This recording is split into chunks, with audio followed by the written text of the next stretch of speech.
Maybe the guy won't, and instead he'll like be a hero. Maybe he's rich. Who knows? Maybe he won't take him to court, but why wouldn't he? It's a free win. He admitted that he did it on camera. I spit in your face. What do you do? Nothing. Kind of soy of the guy to do nothing, but he wins in court. That's the W he's going to take. Then Bryce Mitchell came out. Now, if you don't know, Bryce Mitchell recently said that, you know, Big A wasn't perfect.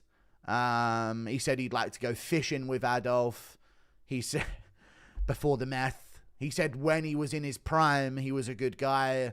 But then he sort of had this like spiral, I guess, once he started meth. So Bryce Mitchell had a lot of hot takes. He was making sure to help justify the Japanese internment camps in America. No one cares what he said about the Japanese, by the way. Sean Strickland just came out yesterday saying that his most hated group of people on earth is Chinese people. And no one cares. There's no backlash. There's no comments from the UFC.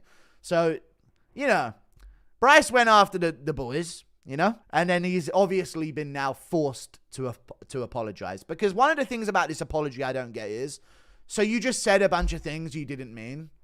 All of the opinions you had, you just didn't mean. I know he's trying to cover his base, so to sort of like damage control the situation.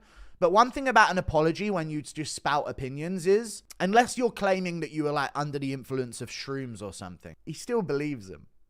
Look at them blue eyes. You know he believes those opinions. And no apology is just going to be like, oh, no, I didn't mean any of that. I just said, I planned to say on a podcast and said, you know what I mean?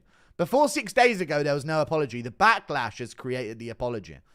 You know, and it wasn't a live podcast from Bryce Mitchell. Something else that needs to be mentioned here. He recorded it, watched it back and went, yep, put that up on YouTube for episode 1 of the Ark and Sanity podcast.